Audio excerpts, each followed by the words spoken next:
இன்னைக்கு நம்ம பார்க்க போகிற டாபிக் வந்து யார் ஸ்பேஸ் டேவிட் பேட்ஸ் அப்படின்றவர் எழுதியிருக்க ஒரு போயம் தான். ஃபர்ஸ்ட் லைன்ல இருந்து நான் explain. Speak gently, it is better for to rule by love than fear. Speak gently, let not harsh words mar the good we may do here. அதாவது poet என்ன சொல்கிறாரு அப்படின்னா, நீங்கள் வந்து ரொம்பவே மென்மையாக அமைதியாக பேசுங்க. நம்ம ஒருத்தரையோ இல்லை ஒரு செட் ஆஃப் பீப்புள்ஸையும் அன்பால் ரூல் பண்ணுறது அப்படின்றது தான், அன்பால் நம்மளோட கட்டுப்பாடுக்குள்ளே வச்சுருக்கிறதோ இல்லை சேர்ந்து இருக்கிறதோ தான் ஒரு நல்ல விஷயம். பயத்தால் ஒரு விஷயத்த செய்கிறத விட அன்பால் நம்ம ஒரு விஷயத்தை இணைஞ்சு செய்யும்போது அது நல்ல ரிசல்ட்ஸ் கொடுக்கும் அப்படின்ற மாதிரி சொல்லியிருக்காரு. நம்மளோட கடினமான வார்த்தைகள் வந்து யாரோட மூடையோ மைண்டையோ ஸ்பாயில் பண்ணுற மாதிரி இருக்கக்கூடாது அப்படின்றது தான் தேர்ட் லைன் கொடுத்துருக்காரு. லெட் நாட் ஹார்ஷ் வேர்ட்ஸ் மார். மார் அப்படின்னா என்னென்னா ஸ்பாயில் இல்லாட்டி டேமேஜ் அப்படின்னு அர்த்தம். அதுக்கடுத்து என்ன சொல்லியிருக்காரு அப்படின்னா, நம்மளோட ஹார்ஷான வேர்ட்ஸ் வந்து மற்றவங்கள காயப்படுத்தாமல் டேமேஜ் பண்ணாமல் இருக்கணும்னு சொல்லியிருக்கோம்ல, அதுதான் நம்ம இந்த உலகத்தில் வந்து செய்யக்கூடிய ஒரு நல்ல விஷயமா இருக்கும் அப்படின்னு சொல்லியிருக்காங்க. அதுக்கடுத்து speech gently, love டோத் whisper low அப்படின்னு கொடுத்துருக்காங்கல்ல. அதாவது என்னன்னா, டோத் அப்படின்ற வார்த்தைக்கு அர்த்தம் டஸ். அதாவது மென்மை அப்படின்ற ஒரு விஷயம் இருக்குல்ல, அதோட வாய்ஸே வந்து ரொம்ப லோவாக பணிவாக பேசுகிற அந்த ஒரு கேரக்டர் தானே. நம்ம வந்து ஜென்டிலாக பேசுகிறோம் அப்படின்னு பட்சத்தில் தான் அந்த இடத்துல ஒரு அன்பு வந்து என்றைக்குமே இருக்கும் அப்படின்னு சொல்லியிருக்காங்க. த vows the true hearts find. Vows அப்படின்னா என்னென்னா ப்ராமிசஸ்னு அர்த்தம். இப்போ உண்மையான அன்புக்கு நம்ம வந்து கண்டிப்பாக கட்டுப்படுவோம் அப்படி தானே, அதை தான் கொடுத்துருக்காங்க. வாவ்ஸ் அப்படின்னா ப்ராமிசஸ். எப்படி நம்ம வந்து ஒரு ப்ராமிஸ்க்கு வந்து கட்டுப்பட்டு நடப்போமோ, அதே மாதிரி இங்கே அன்பு அப்படின்ற ஒரு விஷயம் இருக்கும்போது அந்த கட்டளைக்கு நம்ம வந்து கட்டுப்பட்டு நடப்போம். அதுக்கப்புறம் அண்ட் ஜென்ட்லி ஃப்ரெண்ட்ஷிப் ஆசன்ஸ் ஃப்ளோ. ஆசன்ட் அப்படின்னா என்ன அர்த்தம்னா, அந்த வே ஆஃப் எக்ஸ்பிரஸிங், ஒரு விஷயத்த கற்றுக் கொடுக்கறது. இப்போ நம்ம வந்து ஒரு விஷயத்த கற்றுக் கொடுக்கும் போகும்போது ரொம்ப மைல்டாக மென்மையாக நம்ம சொல்லி கொடுக்குறோம் அப்படின்னா, இப்போ நானும் இன்னொருத்தவங்களும் படிக்கிறாங்கன்னா அந்த இடத்துல அந்த ஃப்ரெண்ட்ஷிப்புக்கு எந்த பாதிப்பும் வராது. அந்த ஃப்ரெண்ட்ஷிப் வந்து இன்னும் லாங் லாஸ்டிங்காக கண்டினியூ ஆகும் நல்ல விதத்தில். அதை தான் சொல்லியிருக்காங்க. Affections voice is kind. Affection அப்படின்ற ஒரு விஷயம் அப்படின்றதுக்கான வாய்ஸே வந்து கைண்ட்னஸ் தான். அமைதியாக பொறுமையாக பேசுறது தான், பணிவோட பேசுறது தான் அப்படின்னு சொல்லியிருக்காங்க. அதுக்கடுத்து ஒவ்வொரு செட் ஆஃப் ஏஜ் குரூப் பீப்புள்ஸை நம்ம எப்படி டீல் பண்ணணும், எப்படி அந்த பர்சனாலிட்டிஸ் கிட்டே இருக்கணுன்றதை சொல்லியிருக்காங்க. Speak gently to the little child, it's love, B sure to gain, teach it an Hassan soft and mind, it may not long remain. அதாவது என்னென்னா, நம்ம ஒரு சின்ன குழந்தைகிட்ட வந்து ரொம்பவே மெல்ல பேசணும் அப்படின்னு சொல்லியிருக்காங்க. மெல்ல பொறுமையாக மென்மையாக பேசும்போது அந்த குழந்தையுடைய அன்பு வந்து நம்மளுக்கு கண்டிப்பாக கிடைக்கும் அப்படின்னு சொல்லியிருக்காங்க.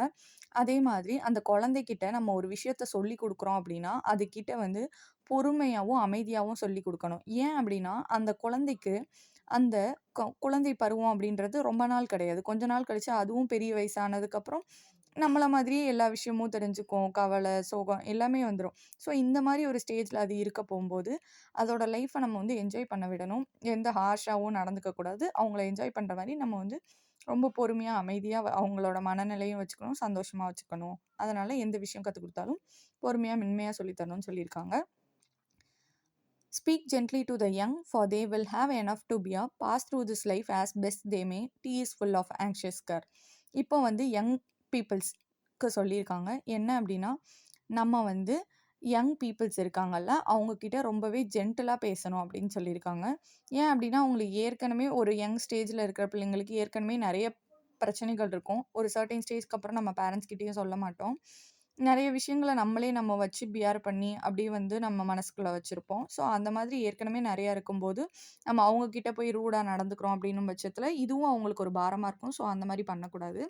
அவங்களோட லைஃப்ல அவங்க எவ்வளோ பெஸ்ட்டா போக முடியுமோ, அதுக்கு நம்மளால முடிஞ்ச சப்போர்ட் நம்ம வந்து அன்பா இருக்கிறது மட்டும் தான். இல்ல மென்மையா பேசுறது மட்டும் தான். ஏன் அப்படின்னா, T is full of anxious கேர்ன்னு குடுத்துருக்காங்கல்ல. டீ அப்படின்னா வேற ஒண்ணும் இல்ல. The age of teenage 13 to 19. அந்த டைம் அப்படின்றதே ஒரு ஒரிடான ஸ்டேஜ் தான். ஏன்னா, பிள்ளைங்க வளரக்கூடிய பருவங்கள்ல ஒவ்வொரு விஷயத்தையா தெரிஞ்சுக்க ஆரம்பிக்கிறாங்க. அதுவும் இந்த டீனேஜ் லைஃப்ன்றது ரொம்ப ஈஸின்றது கிடையாதுன்னு நம்ம எல்லாருக்குமே தெரியும். ஸோ, அவங்க கிட்ட நம்ம ரொம்ப மென்மையா நடந்துக்கணும்.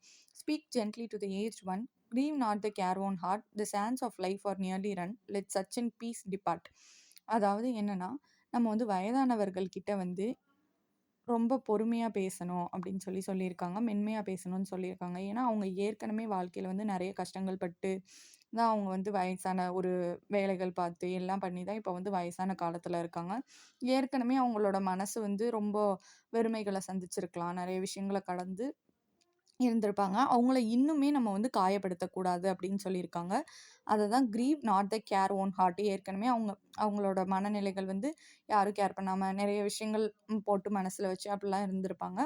ஸோ அந்த இன்னுமே நம்ம அவங்கள சாரோஃபுல்லா ஆக்கக்கூடாதுன்னு சொல்லியிருக்காங்க. அவங்களோட வாழ்க்கை அப்படின்ற சுவடுகள் வந்து அம் கிட்டத்தட்ட நெறைய நாட்கள் வந்து ஓடி ஓடி உழைச்சும், பல பிரச்சனைகள பார்த்தும் இப்படியே ஓடி போயிருச்சு. அட்லீஸ்ட் அவங்களோட இறுதி நாட்கள்லயாவது அவங்களுக்கு பீஸ் கிடைக்கட்டும். அதுக்கு நம்ம மென்மையான வார்த்தைகள பயன்படுத்துவோம்ன்னு சொல்லியிருக்காங்க. Speak gently, kindly to the poor. Let no harsh tone be heard. They have enough they must endure without an unkind word. நம்ம வந்து இதுவே புவர் பீப்பிள் இருக்காங்க அப்படின்னா, அவங்க கிட்ட நம்ம வந்து ரொம்ப கைண்டா பேசணும் அப்படின்னு சொல்லியிருக்காங்க. ரொம்ப ஹார்ஷான டோன்ல நம்ம வந்து பேசியிருக்கவே கூடாது. ஹார்ஷ் டோன்லயே பேசக்கூடாது அப்படின்னு சொல்றாங்க. ஏன் அப்படின்னா, அவங்களால அவங்க வந்து ஏற்கனவே இப்போ புவர் பீப்பிள்னும்போது அவங்களுக்கு நம்மளே பார்க்குறோம். எவ்வளோ கஷ்டங்கள் படுறாங்க. ஒரு வேளை சாப்பாடுக்கு கூட அவங்க கஷ்டப்படுறாங்க. அப்படின்னும்போது அவங்களுக்கு ஏற்கனவே அவங்களால சஃபர் பண்ண முடிஞ்ச அளவுக்கு அவங்க வந்து சஃபர் பண்ணிக்கிட்டு தான் இருக்காங்க. ஒரு ஒரு ஆறுதலான ஒரு வார்த்தை கிடைக்காதா? இல்ல ஆறுதலான ஒரு சப்போர்ட் கிடைக்காதான்னு அவங்க ஏங்கிட்டு இருக்காங்க. அவங்க கிட்ட நம்ம போய் ரூடா நடந்துக்கிறது வந்து ரொம்ப தப்பு. அததான் குடுத்துருக்காங்க. They have enough they must endure. Endure அப்டின்னா என்ன அர்த்தம்னா, அவங்க ஏற்கனவே ரொம்ப சஃபர் ஆயிட்டு இருக்காங்கல்ல. சஃபர் பேஷன்ட்லி அப்டின்னு அர்த்தம். நெறைய கஷ்டங்கள பார்த்துட்டு இருக்காங்க. அததான் சொல்லியிருக்காங்க. Speak gently to the hearing. No, they may have toiled in vain. Perchance unkindness made them so. Oh, win them back again ன்னு குடுத்துருக்காங்க. அதாவது எர்ரிங் அப்டின்னா கிரிமினல்ஸ். இவங்க இவங்க கிட்ட நம்ம பொறுமையா பேசணுமா? ஏன் அப்டின்னா, அவங்க ஏற்கனவே வந்து அ என்ன சொல்றது? அ ரொம்பவே வந்து வருத்தப்பட்டுருப்பாங்க. அதாவது என்னன்னா, இப்ப ஏற்கனவே இப்போ ஒரு கிரிமினலா இருக்காங்க. ஒரு கிரிமினலா இருந்து இப்ப வெளிய வந்துட்டாலுமே, அவங்க வந்து ஒரு நல்ல விஷயம் பண்றாங்க. ஒரு ஒரு நல்ல பேர் எடுக்கணும். இல்லாட்டி அவங்க அந்த விஷயத்த திருந்தி ஒரு நல்ல விஷயம் செய்யணும்னு நெனைக்கிறாங்க அப்படின்னாலுமே, அதனால எந்த ஒரு ரிசல்ட்டுமே கிடைக்க போறதில்ல. மறுபடியும் அவங்க வந்து இப்படிப்பட்டவங்க தானன்னு அந்த மாரி ஒரு சர்டைன் அந்த விஷயங்கள் வந்து வர்றதுனால, அ அவங்க வந்து ரொம்ப மனசு உடைஞ்சு போயிருப்பாங்க. அவங்களுக்கு வந்துட்டு ஒரு ஒரு கைண்டான ஒரு விஷயம் நம்ம மென்மையா பேசும்போது, அவங்களுக்கு ஒரு நல்ல ஃபீலிங் குடுக்கும். ஸோ, அவங்க ஏன் தப்பு பண்ணியிருப்பாங்க? அவங்களுக்கும் ஏதாவது ஒரு சான்ஸ் கிடைக்காம போயிருக்கலாம். நம்மளுக்கு கிடைச்ச ஏதோ ஒரு வாய்ப்பு வந்து அவங்களுக்கு கிடைக்காம போயிருக்கலாம். அதனால தான் அவங்க குற்றவாளிகளா இருந்திருப்பாங்க. அவங்களோட மனநிலைய நம்ம வந்து மீட்டெடுக்கணும் அப்படின்னு சொல்லியிருக்காங்க. Speak gently he who gave his life to bend man's stubborn will when elements were in fierce strife said to them peace be still. அதாவது இப்ப நம்ம வந்து கடவுள பத்தி பேசுறோம்.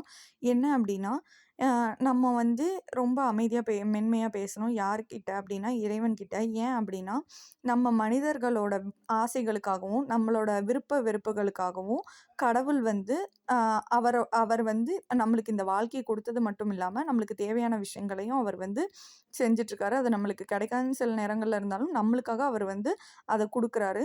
ஸோ, அப்போ சில இடங்கள்ல வந்து சில விஷயம் வந்து ஏதாவது இப்போ ஒரு சுனாமியே இருக்கு, வர்ற மாதிரி இருக்கு அப்படின்ற ஒரு கண்டிஷன் இருக்கு அப்படின்னா, அந்த மாரி நேரங்கள்ல கடவுள் வந்து சொல்றாரு இயற்கை கிட்ட. "நீ வந்து இரு இதுக்கு மேல நீ வந்து யாருக்கும் பெருசா வந்து மக்களுக்கு பாதிப்பு தரக்கூடாது" அப்படின்னு சொல்லிட்டு ஒரு கண்ட்ரோல்குள்ள கடவுள் வந்து வச்சிருக்காரு. ஸோ, அத தான் சொல்லியிருக்காங்க. அப்படி அவர் வந்து கண்ட்ரோல்ல வைக்கல அப்படின்னும் பட்சத்தில நம்ம எல்லாரும் வந்து அழிஞ்சு போயிருவோம். அத தான் சொல்லியிருக்காங்க. "He who gave his life to bend man's stubborn will when elements were in fierce strife." ஒரு வேள ரொம்பவே உச்சகட்டமான நிலையில இருக்க போம்போது, "நீங்க அமைதியா இருங்க, காமா இருங்க" அப்படின்னு சொல்லிட்டு கடவுள் வந்து சொல்றாரு.